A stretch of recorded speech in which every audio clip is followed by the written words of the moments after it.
Hello, Lori. Can you hear me okay? I can. Can you hear me? I've got you. Yeah, I must have done Okay. something getting on before we were having problems, but now I can hear you. David, can I hear you now? Can you hear me? I sure can. I think we're in Yay. there. All Thanks for right. your Hi, patience. Lori. Hello, David. Hello, Paul. Hello, Hello, hello. David.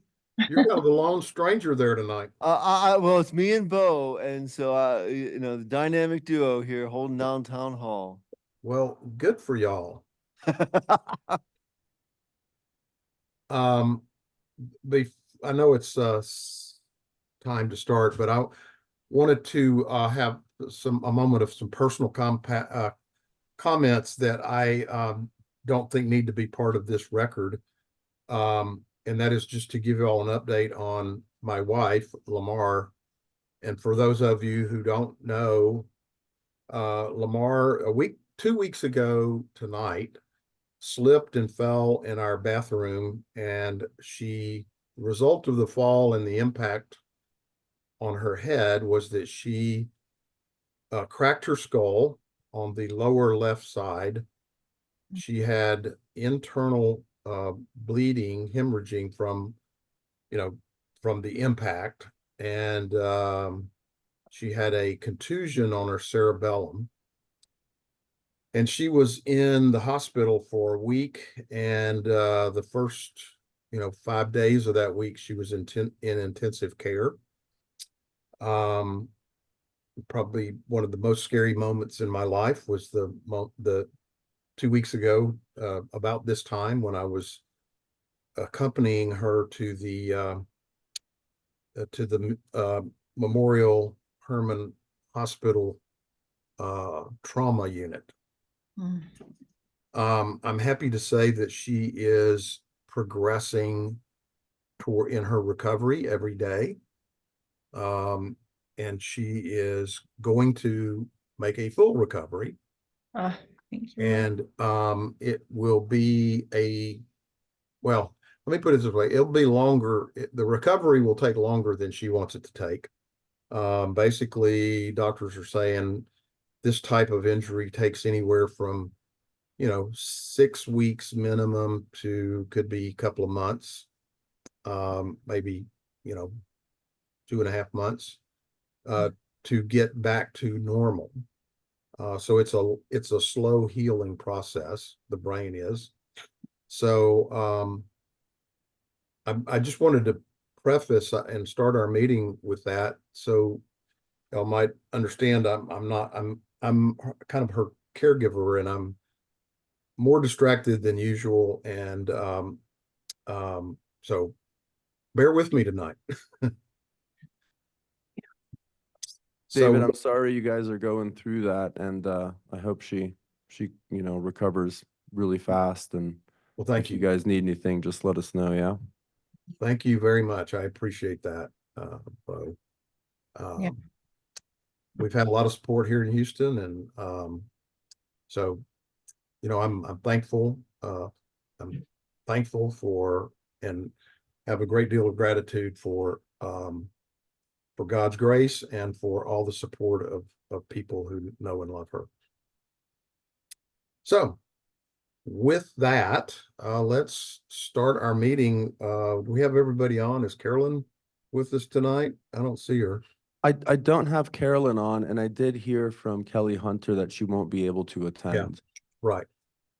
Okay, so I'll call to order this meeting of the Green Mountain Falls Fire Mitigation Advisory Committee, and it is 6:05 p.m. on February 26th. We have President David Douglas, Chair, Paul Yingling, Vice Chair, Lori Worthy, and Lisa Huizinga. And we have, are we recording now, Bo? I am, yeah. Okay. Let's see here. We have Kelly is not present. Okay. So for our agenda tonight, are there any additions, deletions, or corrections to this agenda? None for me, David. Okay. If there are none, from anyone else, then, I move that we, accept this agenda. Do I have a second? I'll second David. Thank you, Lori, and all in favor? Aye. Aye. Aye. Okay. I don't have anybody that signed up to speak tonight. We don't have any visitors by Zoom, and I assume there's nobody there in the town hall, Bo, with you and Paul. Yes, I don't have anyone and I didn't receive any requests for public comment. All right. So moving on to our minutes, from the January 29th meeting. Has everybody had a chance to review that? And do you have any, additions, corrections, or deletions? None I, for me, David. I thought, when I was looking over this, Lisa, I thought, and I might be, mistaken, but when we brought up the conversation about the fire department, Yeah, it says right here, it says Hunter reported she has had talks with Chief Murphy. Was that Lisa and not Kelly? Lisa, do you want to comment on that? You're muted, Lisa. Lisa? Hmm.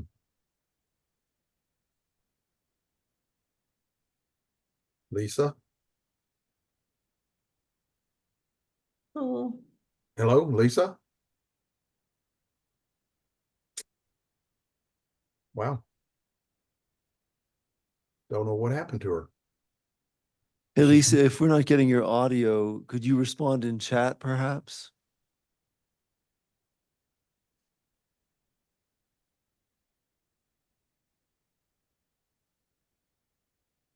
She did just chime in on the chat and says, I can't get my mute off or the video on.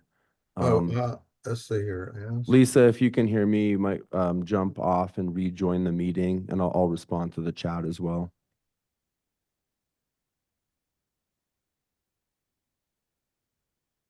Apparently she can hear us. that's good. Sometimes these are complicated.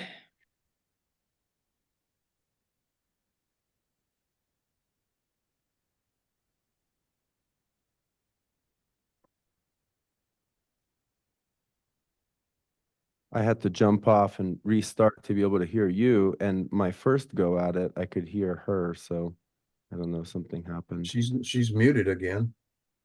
Yeah, and I saw that it joined with computer audio, so I'm not sure.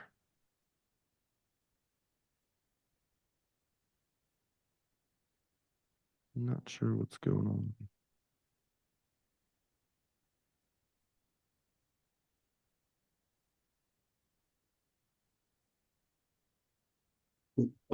Lisa, can you hear us? If so, type us a message in the chat.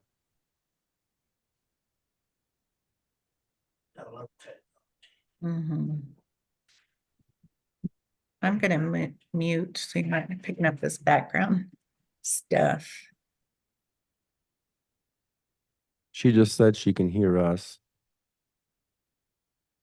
Okay. Presumably she knows where the mute button is to, in the lower left corner or on her picture. She just responded to the question about the minutes and says, it was me that talked to Chief Murphy. Okay, good. Thank you. So, is there a way she can call in? Is there a call-in capability on this? There is, yeah. Yeah, on the first page of this? Doesn't it show a call-in number?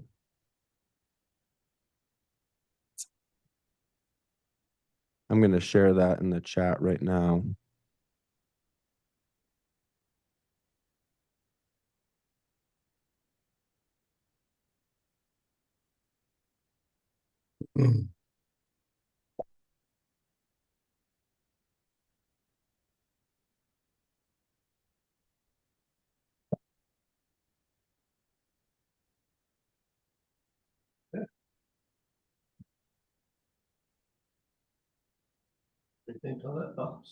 I'm not on mute anymore, hon.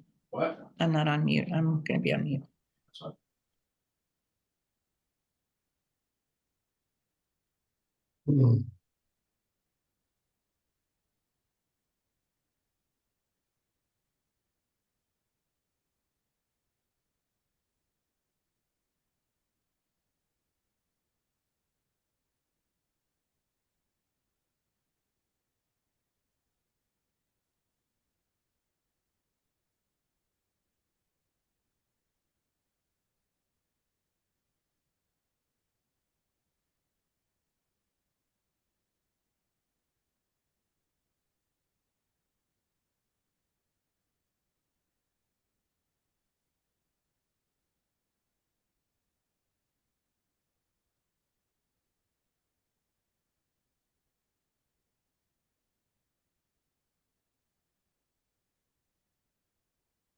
Yeah.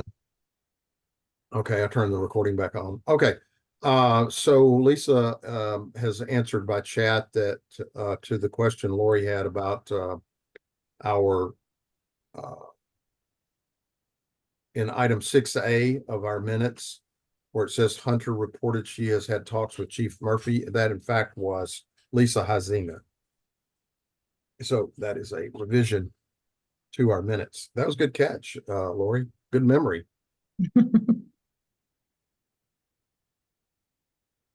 Anything else?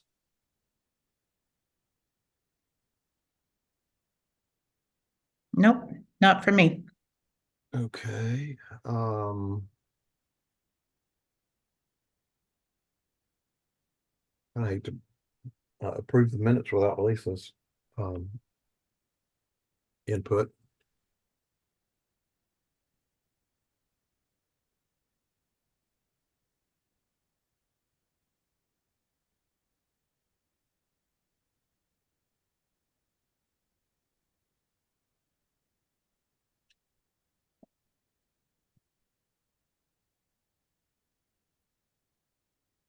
It's pretty cool. You can just like skip over to town hall. Da-da-da. Yeah, that's really Yeah. nice. Okay.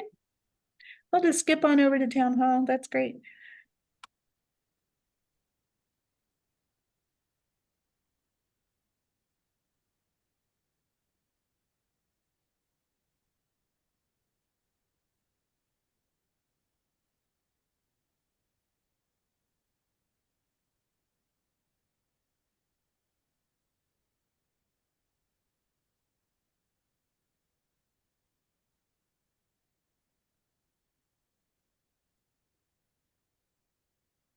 So do we typically meet at town hall, Paul, or, I mean, can we? I would say I probably attend more than half the meetings online, but I just wanted to get some steps in tonight, and so it was a lovely evening. So I just walked down here.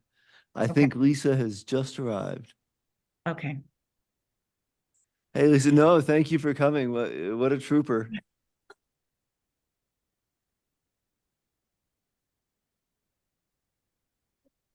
Oh, we're just on the minute, so yeah, we didn't Hey, proceed Lisa. past that. Hi, Hi, Lisa. Thank you for coming to town hall. Thank you. Lisa, we held off on approval of the minutes, and in case you have any further comment other than the issue on item 6A, in which you were the person who was having talks with Chief Murphy.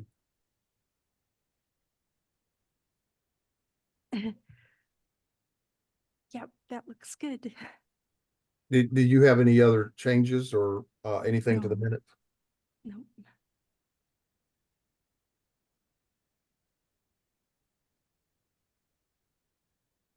Lisa, did you have Oh, anything I'm else? sorry. No, I don't have any changes. Thank you. All right, then, do I have a motion to accept these minutes, with the, one change? Motion to accept the amended minutes? And a second? Second, Thank you, Lisa. All in favor? Aye. Aye. I, Aye. Thank you. All right, let's move on. Those minutes are accepted.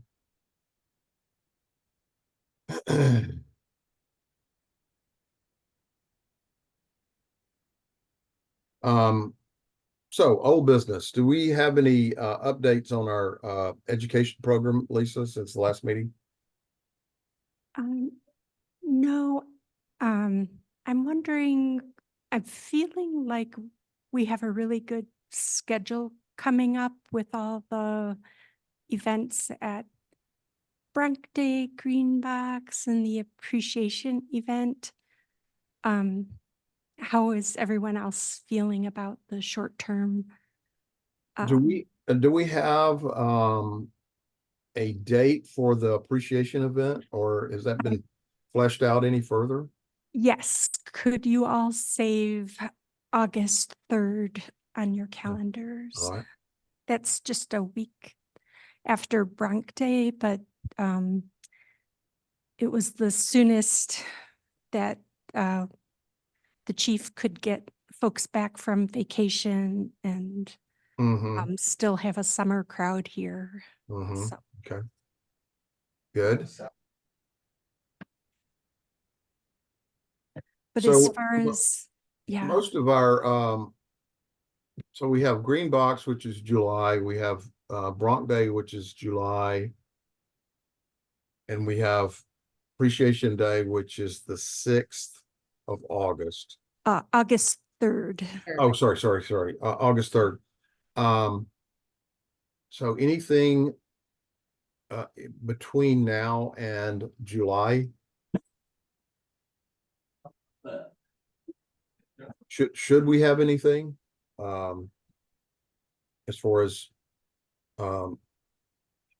program, as far as education or outreach? Right. I'm feeling like we're good, but I'd love to hear what everybody else thinks. I wish Kelly was here because did you see something from Kelly, you guys, about it was called STEM or something, whatever that is, STEM?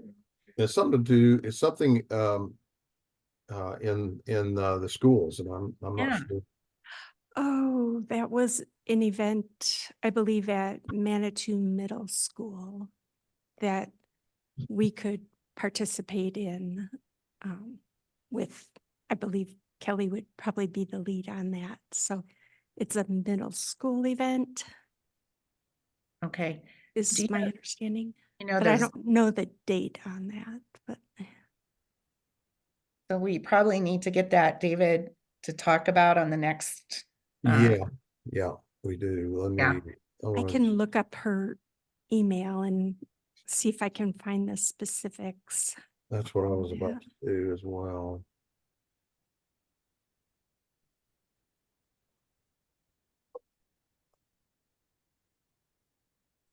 Hey, David, there is one other potential education item that's kind of a combination of education mitigation. Dave Lavery from Rubicon mentioned that he does training in groups of 12 for chainsaw training. And Yeah. that if we could put together 12 volunteers, they would basically, all they would have to do is join Team Rubicon for purposes of covering their insurance. And we could get a chainsaw training here in the town. Well, let's talk, a good. I'm You want glad to save brought- that for later? I'm glad you brought that up because I did get an email from him. You were copied on that email, right? Yes, And that's what you're referring to, is that one? Email? yes. Okay. Yeah, let's talk about, I found Kelly's email regarding the middle school. It's Manitou Springs Middle School STEAM Night, and it's April the 18th, so coming up pretty quickly. And actually before our next meeting. No, right? No, we'll have a meeting in March. But she says she signed us up for it. I'll be out of town. So the purpose of the STEAM night is to expose and educate students on science, technology, engineering, and math careers and fields that they might be interested in or may want to explore. Okay. That'd be a good chance to expose people to fire mitigation. Sounds like she's signed us up, so we're in that. That's in April. Okay.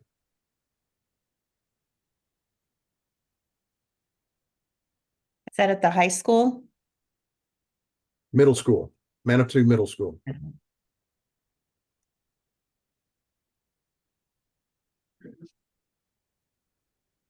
We're gonna be out of town.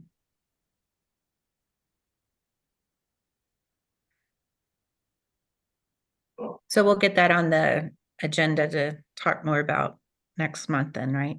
Yes. Okay. Oh my. And Kelly.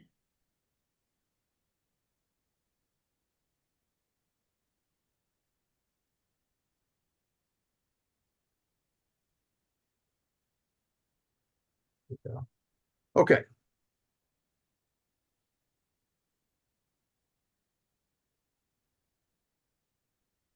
My screen is not functioning very well. Okay.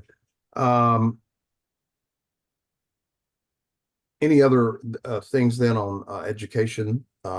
We were talking about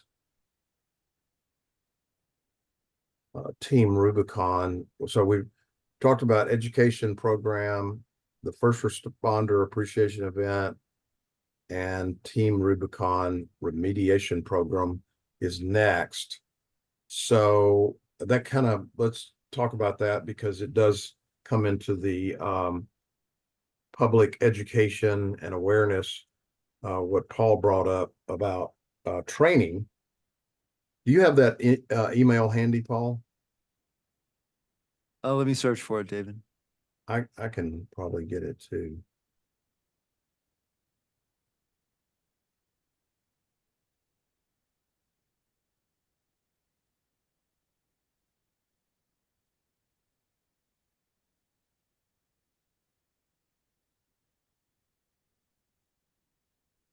Yeah, yeah. So February 24th at 1:13 p.m. David replies, he updated the database.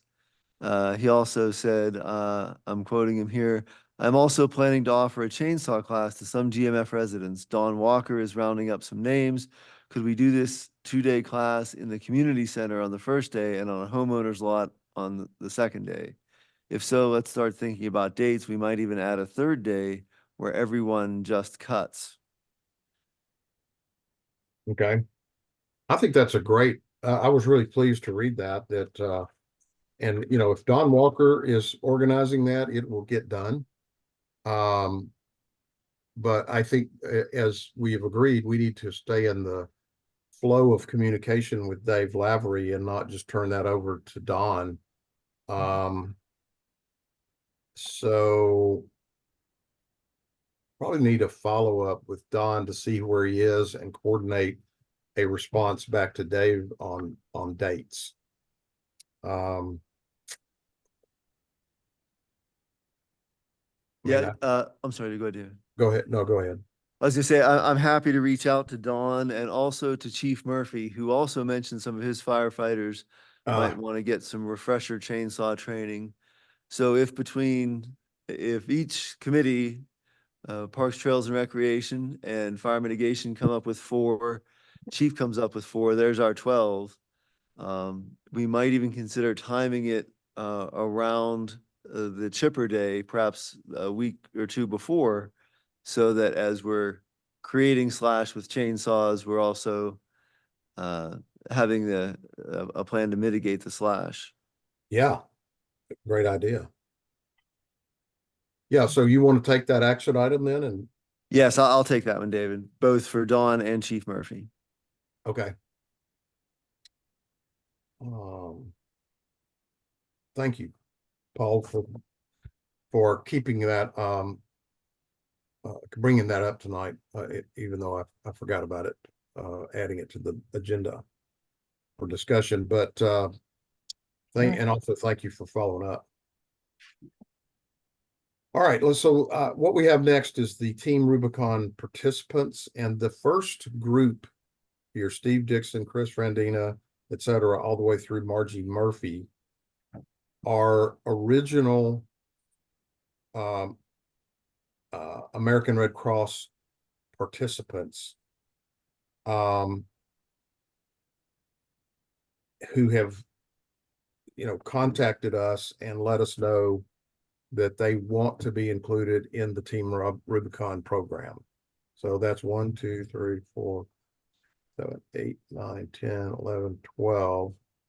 And then I have, like I said earlier, I've been a bit preoccupied. I've got a couple of more that have contacted me in the last day or two that I haven't added yet. And then I'm getting calls now as a result of the press, and, I guess word of mouth. So I'm getting other people who were not in the American Red Cross program contacting me saying they wanted to be added to the list. And that's the next group there, 1, 2, 3, 4, 5 people. And I think I have 3 more. So that would be a total of 8. So we are certainly at the 20 mark in terms of the original resource commitment that was made by Dave Lavery when we got started. I wanted to ask y'all, in the meeting, did you sort of hear a different message from David that they're not being as adamant about it being 20 people and they just are going to go forward on a do what they can do as they can do it for Green Mountain Falls? I did. That's what I was gathering, hearing. Yeah, it didn't sound like he was saying, yeah, we're going to limit this to 20 people and that's it. It sounded like he was saying, we're going to make this an ongoing program. That's sort of what I picked up, right? Well, yeah. Paul? Lisa?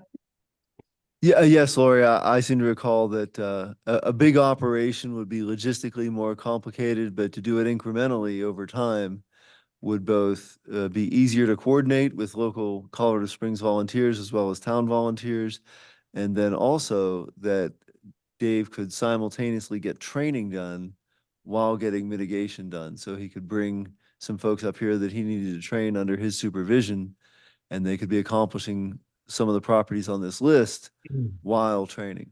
Mm-hmm. Right.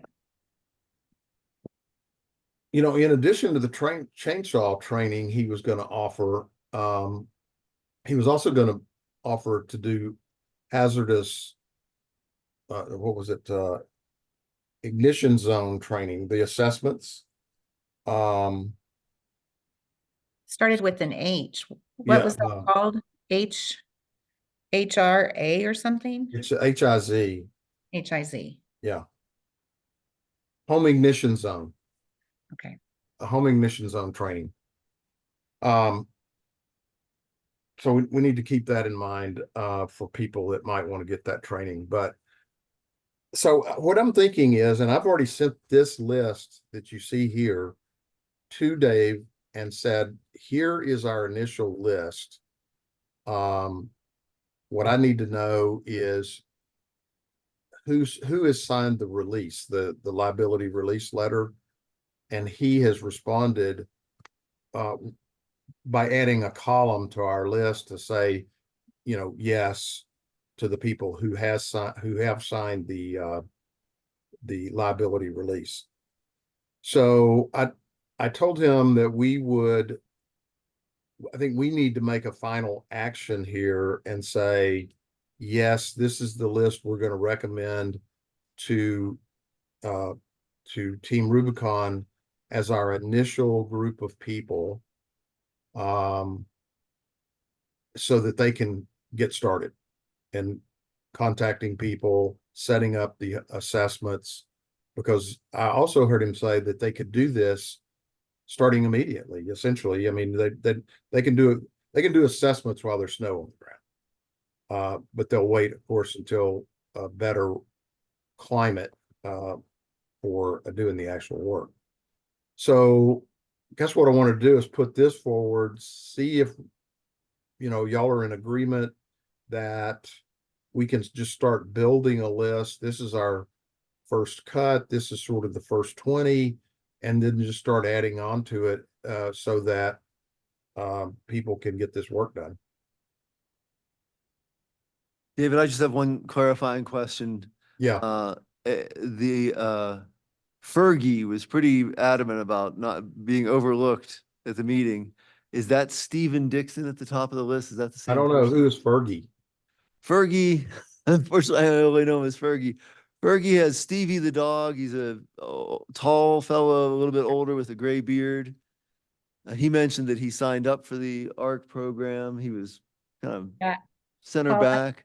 Yeah, I think that is him because I know I really believe he lives on Grandview. So I really think that's him. Do you Okay. know Lisa? No, that's not him. Fergie lives on Olathe, Oh, and the Stephen Dixon, I believe, is the dad or the property of Mayor Dixon's family. Oh, so that's one of the. Um, oh. So Paul, he's not on there. He's not listed for some reason. yeah, he may struggle with the internet, and I believe he first got on the list by calling town hall. So Okay. that may be the holdup why he's not on the list, but Okay. oh, thank you. So Fergie, kind of remember an email that was on our initial list back last year that seemed like it had a Fergie in it. So I will take the responsibility for, because I've got to follow up with about 3 people right now. I'll take the responsibility for finding Fergie, see if I can get in touch with him and find out, because what we got to have, people's physical address so we know where to go, and then some way to contact them to make sure that they're there and we can do the assessment and get them to sign off on the release if they haven't already. So. And I have his phone number, so You would do? you like me to do that, David? Yeah, if you I'm don't happy mind, to. that'd be Not great. at all. Okay. Lisa, the other one, RG Murphy that you sent me, all I have is Grandview for her address. I don't have a number. I'll get that as well. Thanks. Okay. And then if you can get a phone number for her, that would help.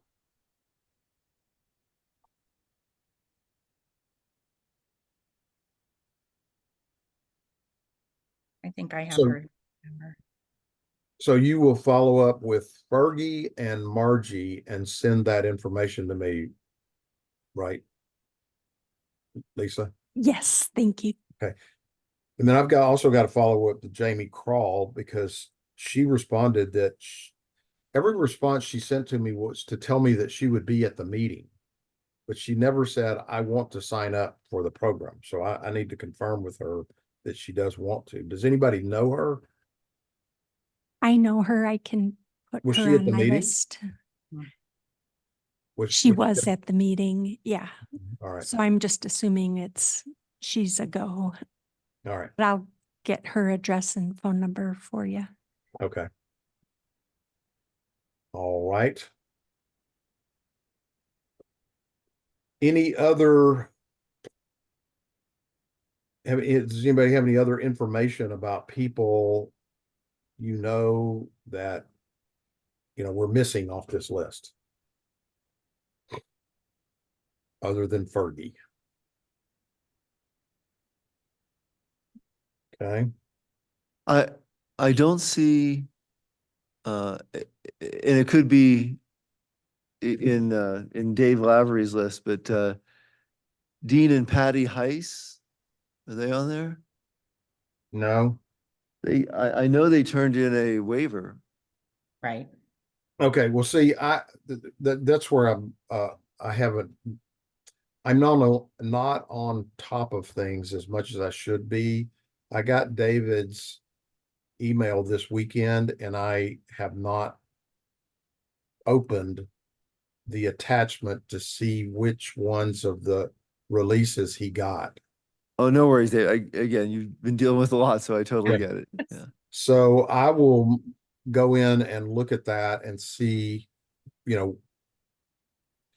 see what we've got in terms of people who signed a release indicating, I suppose, that they really want to be included in the program, and then add them to our list. And if they were in the American Red Cross program, I will put them in the prioritized group. If not, I'll just add them onto the list at the bottom, which is the not in the ARC program, and we'll get to them as we can. I'm not seeing an address for Jamie Crawl. Just a heads up on that one too. Yeah, I think Lisa said, Lisa, did you say you were going to get that?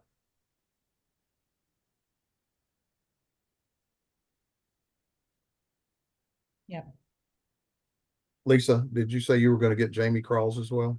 I did. I'm on Fergie, Margie, and Jamie. Okay, all right.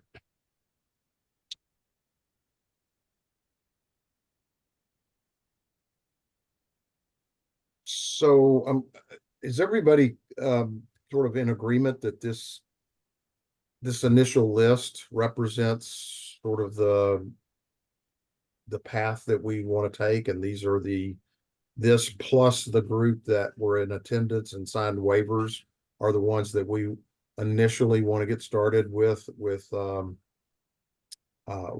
Team Rubicon? Yes. Okay. I'm fine with that. Yep. Yeah, Okay, we have a list here at Town Hall. In this list, could you clarify for? Yeah, so we have a list that Kelly passed around towards the end of the meeting, basically asking if you want to be on the town database. So we got 10 additional names. I know we're going to talk about that in a bit, but this was kind of a general, if you want to hear more about fire mitigation in Green Mountain Falls, they gave us their names and email addresses. So that was not specific to Team Rubicon or to this program. okay.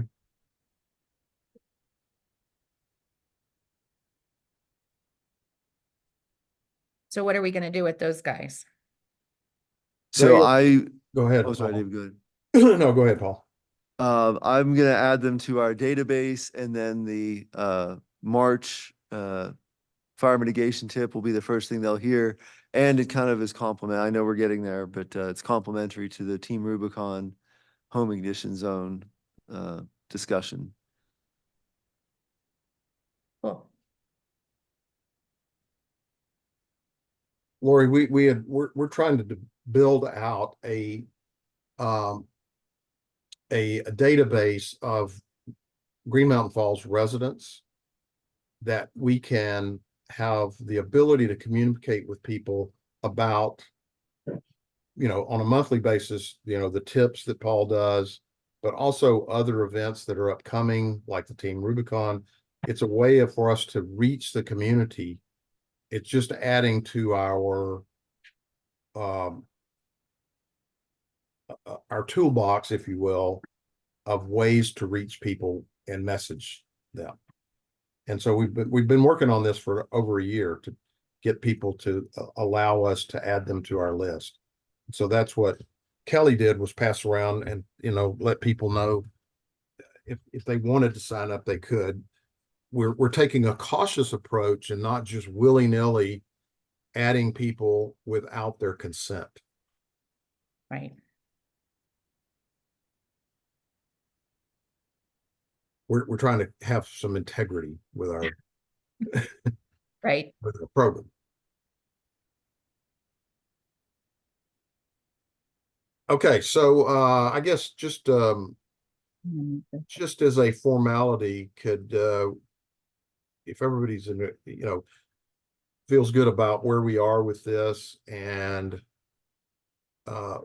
with the minor cleanup that needs to happen on this list, do I have a motion that this be our initial list of participants in the Team Rubicon program, and that from this point forward, any additions will be sort of after this group. So we'll add on so that this group gets first priority, and then all others will be subject to Team Rubicon's resource availability. I would like to make that motion that we begin with this list, including Fergie, and be able to add on to it as needed. Okay. Do I have a second? Second? Thank you, Paul. All in favor? Aye. I, Lori, you're muted. We can't hear you. You're muted.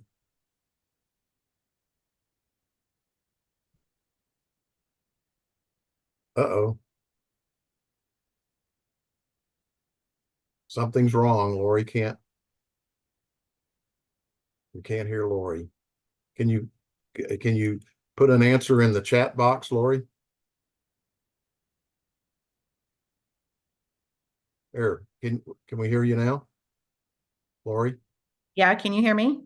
Yeah, we can hear Oh, you. yeah. Okay. I can't. Can you see me? Yes, we can see you too. Okay. Okay. You're all I'll- there. Okay, good. Yes, I approve as well. Okay, so that motion passes, and this is our first initial list. Okay, moving on.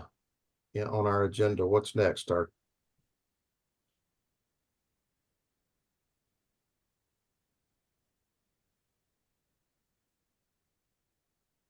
monthly tip. And Paul, you are Did such a proposing good the- Yeah. job, Paul. So the monthly tip is kind of building on the home ignition zone concept that Dave Lavery brought up. In fact, it's the same diagram with some definitions of each of the zones in just a short one-pager format. And then also attached is the Colorado State Forestry Service, rather, their longer pamphlet length document that kind of outlines the whys, the hows in a bit more detail.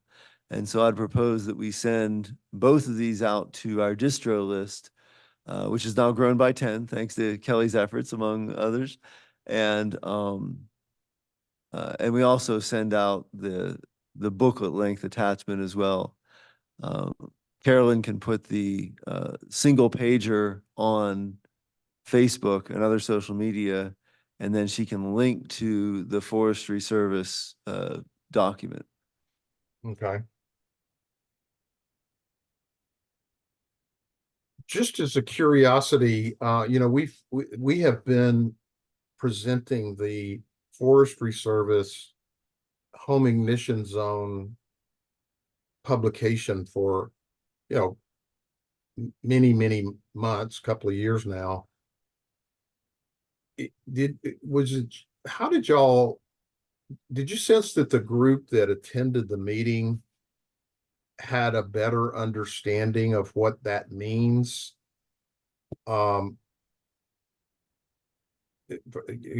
when they heard it, and it's always like people don't quite understand what we're talking about on the various zones. Do you feel like that there was an understanding by people who attended the meeting on what that was all about?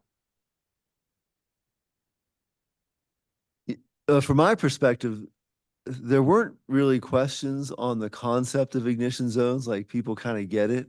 The questions were about how do I, get my property assessed? How do I get my property mitigated? What are the costs? What are the risks? They were all very practical. Not my sense is, and I think Kelly's brought this up in other meetings, the people kind of get it. They understand they're in a high fire risk area. It's more a matter of, yes, I understand that, but no, I physically can't climb trees or, fell trees or clear brush. And it seems like those were most of the questions, but that's my perception. Lori or Lisa, I don't know how you saw it. Yeah, I think that's well said, Paul. Yes. So there's two things that are coming at homeowners sort of like a freight train. And people are going to have to begin to understand this. Thing number one is insurance. Getting homeowners insurance is going to get more and more difficult without doing things to harden your home or do the mitigation work. So that's number one. Number two is there is currently legislation in the Colorado State House that's been proposed. I don't know that it's at a point of vote, but it's certainly an active piece of legislation that any home that is sold, it has to be sold with a certificate of compliance with the Colorado State Forestry Service mitigation efforts. I don't know exactly what that means, but it's sort of like saying you have to have an inspection, and if you don't pass, you have to cure the issues in order to be able to effectively transfer title to the sale of your home. So, who knows if that'll pass or not, but I will tell you, it seems to me that between the state, the government and the insurance companies, they're really getting more and more serious about this. So, I think it's helpful that we continue to educate people so that they know. And it's important for people to understand that there are resources like Team Rubicon who can help. So I think what we're doing is very meaningful, and helping people to understand is we're doing a great service. So I think getting this out again, Paul, is a great idea.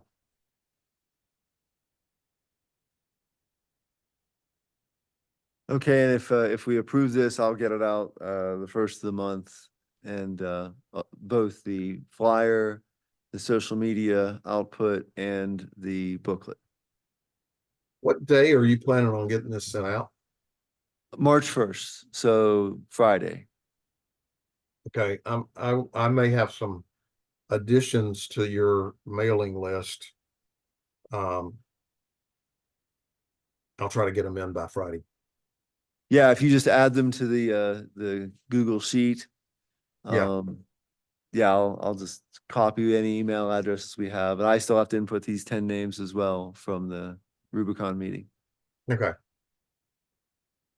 So how many does that get us up to now? We're now at 84. Well, our little list is getting to be significant now, isn't it? Yeah, yeah, and I think every time we do an education event, as Kelly and Lisa did last time, just another appeal and get more names. Yeah, it's grown significantly. Good. So do I have a motion that we accept this tip of the month as our March tip?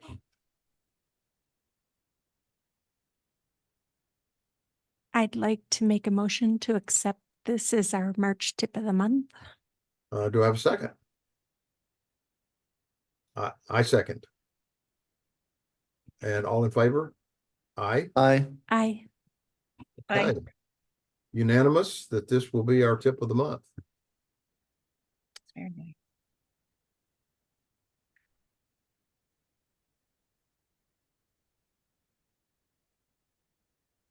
Okay. What's next on our agenda?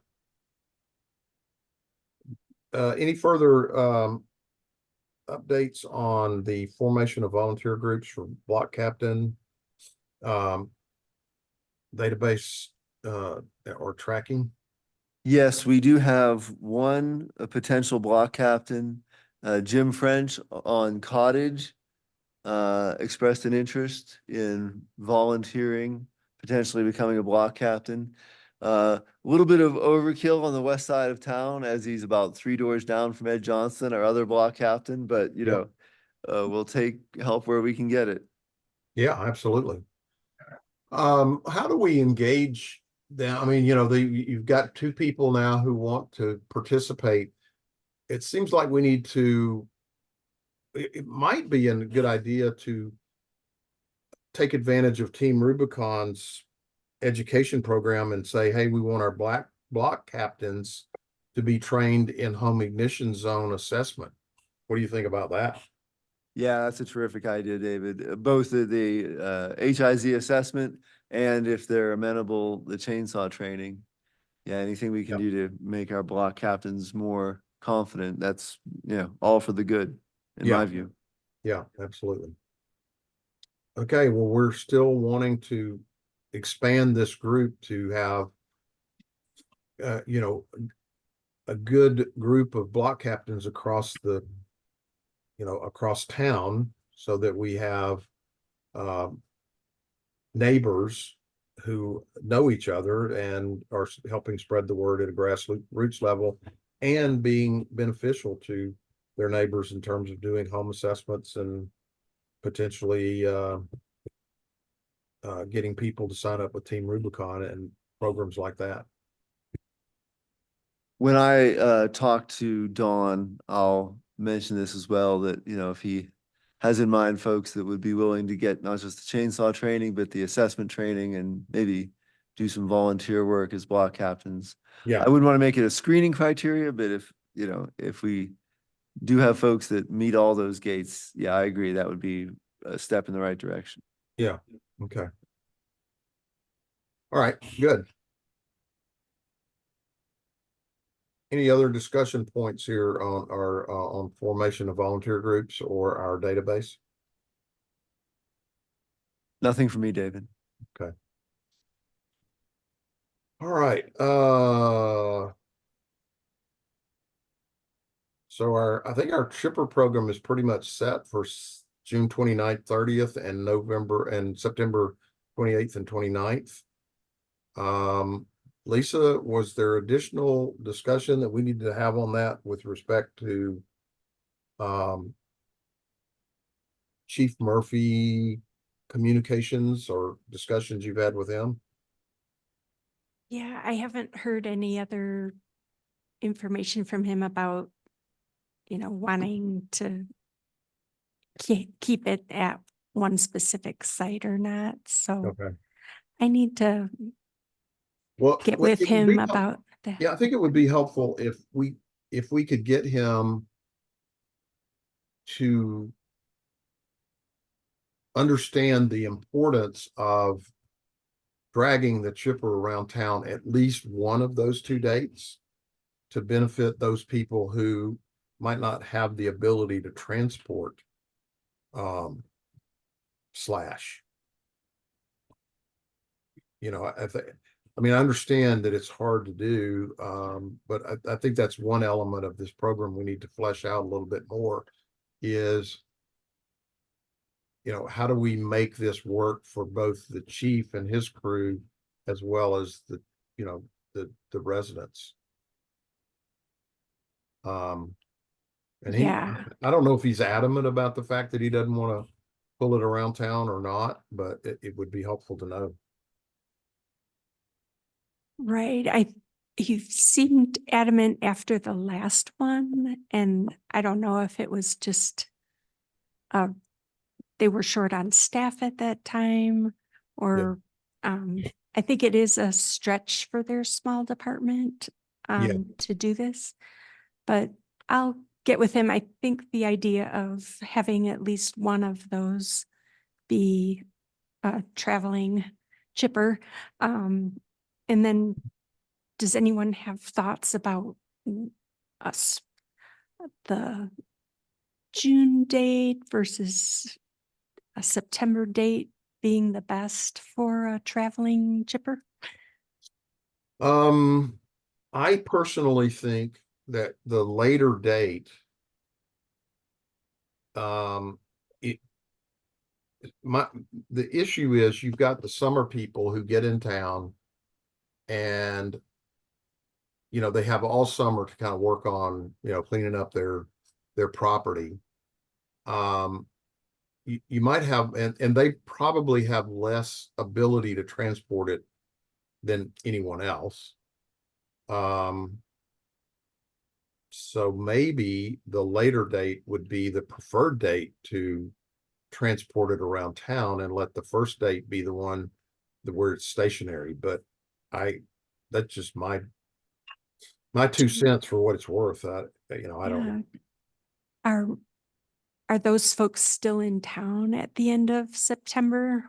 What would you think about Well, it that? doesn't, you know, it doesn't matter if they're not, if they've put it out by the street like they're supposed to in piles, they don't have to be there. Gotcha. You see what I mean, I did that last summer and just piled up my stuff kind of all through the summer for that last chipper day that we had. And I had a bunch of stuff piled up, but you know. So who comes around and gets it? The chief, so we borrow Teller County's chipper. We borrow it 2 weekends during the summer. And Chief Murphy is responsible for it. And he basically takes the chipper around town, and everybody so people have to sign up. They have to say, yeah, I want to be on the list. I've got stuff that I'm going to have piled by the street. So we know where everybody is that needs to have chipping done. So that the chief takes the chipper around to each person's house. Oh, wow. And chips the slash and blows it back up on their yard. We don't, you know, if people just want a pile of chips, we can just give them a pile of chips, but we don't haul it off. So that's what we've done for the last 2 summers, I think. This may be our 3rd summer. And one of the reasons Chief wants a stationary drop off is he feels historically over the years he's been here doing it, he's gotten a lot more slash when people drop it off. And I wonder if that's because Cascade, Chipeta Park, Woodland Park, people bring it. So he feels like it's a whole lot. He's gotten like trailer loads full of slash in the past with different programs at different locations. And the ideal one is the Joyland property that's, you know, being away from residents for noise reasons. They've had noise problems when it was at Ute Pass Elementary. Yeah. And then just when I talked to Jesse at one time, he had said he'd like to see his horse sanctuary get off the ground before Joyland was considered for that. But I believe he's talked to Mr. Cassie and gotten the initial okay to do that at some point. Okay. Well, good. So you are going to have another discussion with Steve? I will, and I wonder if that would lead to a discussion with Jesse, and I don't know if there's someone else who would want to speak with Jesse, or if you'd like me to do Well, that. yeah, I'm I don't, happy I don't- to. yeah, I don't mind having a talk with Jesse about it, see what he wants to do. Okay, I'll let you know what Chief says, and then you can take it from there. Sounds Is good. that okay? Yep, sounds good. So do we have help, or is there help for people to, if they can't get that slash down there in June, for people to help go to these properties and load it up in a truck or Well, something? that could potentially be something that Team Rubicon, um, they have mentioned that they may borrow the Teller County chipper themselves. And when they go to remediate somebody's property, they will chip all the materials that they generate while they're there. Now, they might be willing to pick up slash as part of, their assistance. We just haven't talked to them about that. I thought though, Lisa and Paul, did you catch though that it was sort of, they're feeling like they are not going to be removing that from the property, people? Remember, or did you gather that or what? From the properties? Like they'll take it down, but they're not going to. Yeah, Lori, I seem to recall that that was not part of their mitigation plan to remove The- materials. They would lop and scatter, or they might stack slash, but at least as the program Dave described, I seem to recall him saying that was not part of their plan. Right. Okay. I missed that. So really, all of that stuff is going to need to get out of, be removed from all these properties. Yeah. Well, that might be something we want to tackle in terms of putting together a group of volunteers Mm-hmm. who would be willing to do something like that. Right. Right. Maybe people who want to be, involved in chainsaw training. Don't know. Right. That is, to me, that's one of the issues is people who don't have the ability to get rid of, to have the stuff hauled away. We don't have a really effective way of helping them right now. Right. Yeah.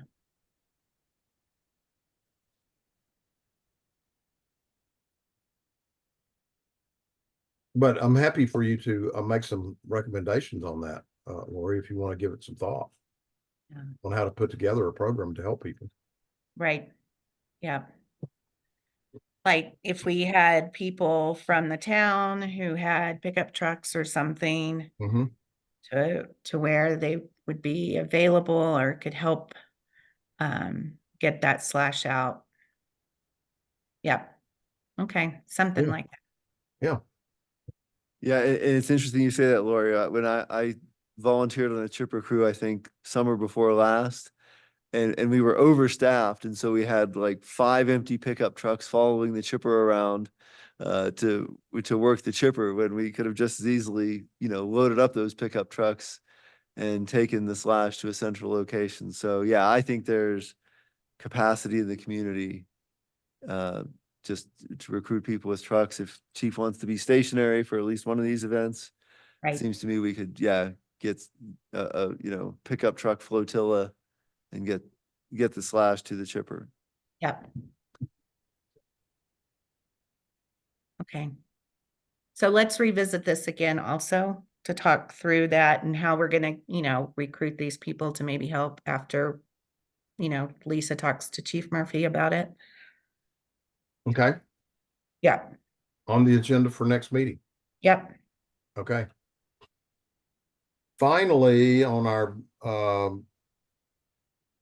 agenda is election of officers. Last month, um, the mayor was in attendance and asked the question, had we elected officers? I thought we had done that before the end of the year, but just to be on the safe side, we're going to hold a vote tonight just to affirm or officially make it a done deal. And we had submitted to the Board of Trustees. I know back in November, December timeframe, a complete list of the committee's membership and who the officers were, and I thought we said who the officers were going to be, but we had that discussion. I agreed to continue as chair, and Paul agreed to continue as vice chair, and Carolyn Bowers has been our recording secretary, although she's not a part of the committee. So unless somebody has a burning desire to be chair or vice chair, other than me or Paul, happy to hear you throwing your hat in the ring. Hey guys, this is Bo. You're remembering that exactly right. We did do this at the end of last year, and in my mind, it made, perfect sense to do that at the same time as the appointments and present that to the BOT. It was pointed out to me after we did that there is a piece of code in the town's municipal code that calls for that to happen at an early meeting after the first of the year. Okay. It probably actually should have been at the last meeting. So it's kind of a formality. You're definitely remembering correctly. And I got to own this one. It's my bad, but I've got it now. So sorry for the rerun on this. Okay, so we actually need to as a formality, elect these officers. Is that correct? Yeah, that's how the code reads. It's supposed to happen at the start of the year. Okay. For each calendar year. Okie doke. Well, this slate of officers is proposed. Make a motion that we elect this slate for 2024. Do I have a second? I second. Lori seconds. All in favor? Aye. Aye. Aye. Aye. All right. It's unanimous. Good job, you guys. No. And Okie thank you. dokie. Once again, before we close, I want to thank all of you for the hard work that you put into the Team Rubicon town hall. I mean, I agree with what Paul said. It probably was the greatest success event that we've had since I've been part of fire mitigation. I mean, I was really impressed with the turnout, the interest level. It just goes to show you when when you finally hit people's hot button, they'll show up, right? But I think we all did a fantastic job of getting the word out and having a really good program to present to people. I think Carolyn had a great idea for feeding people, and so I appreciate all the work that went into getting pizzas and all the work that went into to making pies, Lisa. My gosh. Yes. Yummy. Incredible. Yes. So thank y'all very much for all of the hard work that you put into that. Yeah. So our next meeting, that'd be the fourth Monday of March, would be March 25th. Does that work for everybody? Yep. For me. Okay. Then we will plan to meet again on March 25th. And with that, we will adjourn tonight's meeting at 7:10 p.m. Thanks, everybody. Thank you.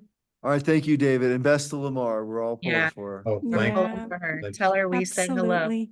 I will do. Thank Yes. you. And Okay, thanks, you best guys. to you too. Bye-bye. Good Aye. night. Good night. Good night. I don't know how to turn it off. Stop video. How do I get out of here? Trapped. How do I do it? Leave.